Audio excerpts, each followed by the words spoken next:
Hello Owls, today we're going to work on two letters. We're going to work on the Z and the B. So here we have an uppercase alphabet letter Z, and here we have a lowercase. So those are crazy looking. Really, they're very, very similar, except for you'll notice the capital has an extra little loop in it. Then we have the alphabet letter B. The uppercase B looks pretty normal, but the lowercase b, that tends to be one that kids will sometimes struggle to identify. So with the capital letter Z, you're going to start up here. You're going to do that little loop-de-loop, and then you just come down, and you do a little bump, and then you go down below, and it's almost like making a J. So again, you've got a loop, and down you go. And again, for the lowercase, very, very similar, except that you start here, and you don't have that first little extra loop. You just kind of go lump, bump, down below, and make your tail, right? So there's a big bump, a little bump, and a tail. So there's your capital and your lowercase. So make a few of those and then pick which one do you think is the best. I personally like this one here for my uppercase, and I think this one is a little bit more my favorite for the lowercase. So there's your alphabet letter Z. Okay, now let's try a B. So for the capital letter B, you'll see lots of different versions, but the way I learned it as a kid is to have this little, kind of looks like a little slide, right? So you've got this partial little slide that goes up, and then you come down to the baseline, and then you go right along that same line, make a little bump through the middle, out, and stop.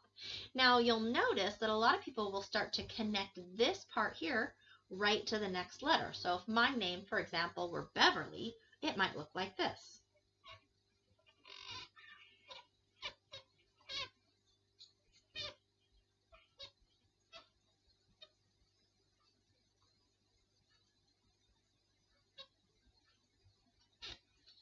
So there's your B, E, V, E, R, L, Y.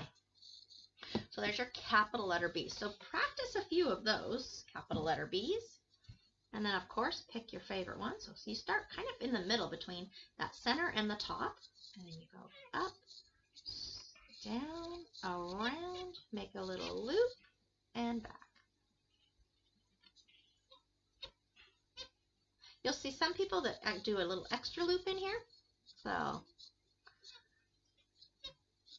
again, it's all about style, whether you have a loop or you don't. Of all of these, I actually think this one is the best one. Let's talk about lowercase b. So lowercase b is a lot like a lowercase l with an extra little lump. So a lowercase l is just like this. Very much like the E, the lowercase e, except it goes to the top, right? So the lowercase e goes to the center line, but the lowercase l goes to the top line, right? So how is that different? Well, the lowercase b, make that L shape, and then it comes up and it has this little dink, and then it goes. So it's almost like if you were to think about a lowercase b printed. So this part right here, you'll see that right here, but you'll notice it doesn't come all the way in. It just goes in a little bit. So practice some lowercase b's now. So how are we doing? So lowercase b.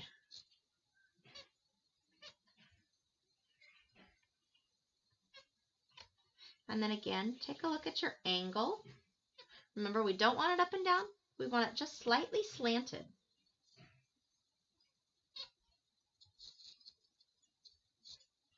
Right? Excellent. So we might try, after you've practiced a few, and select which one you think is your best, right?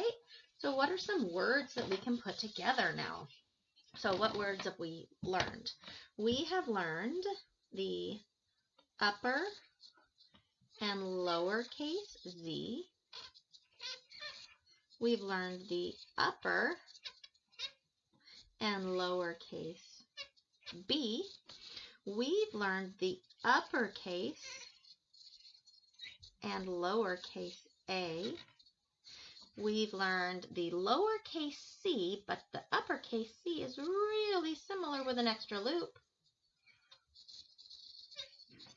We've learned the uppercase T, and the difference between that T and the F, upper and lowercase. So there's or uppercase T, which usually has a little thing like that. And then the lowercase t, the uppercase F we talked about in our last video. We haven't done a lowercase f. Let's go ahead and do that now. So you'll start at the bottom, and just like an L, you make like an L. Then you come straight down, and it has a loop on the front. So again, it's all the way up, straight down, drop below that lower line. Uh-oh. And then you've got your tail that comes up one more time.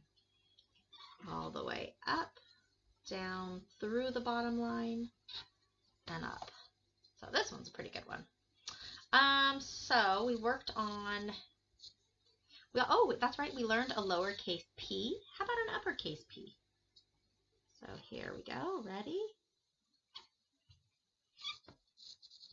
I don't like that one. I don't think I did that one quite right. There we go. So it goes up almost to the top, but not quite. And then it loops down, around, and in. Try that again. Up and down, around, and in. So if my dog maybe had a name, actually my horse's name is Peppy. How's that? So I would write Peppy, P-E-P-P-E,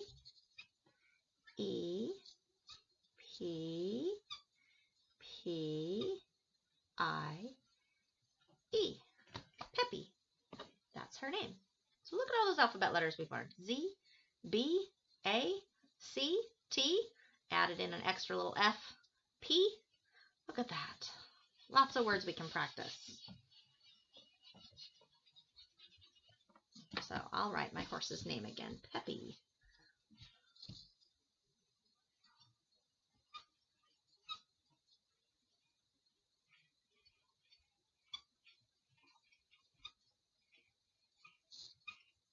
And my dog's name is Paisley. Here's another P.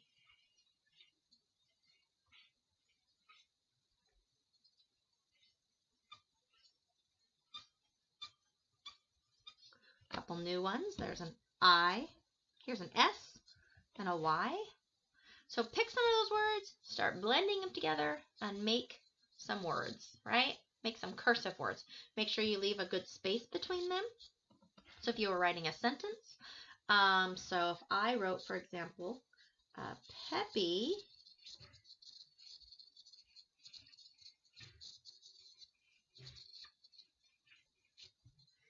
ate the apple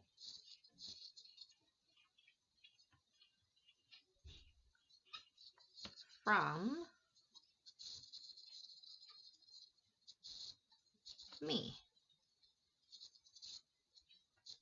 There you go.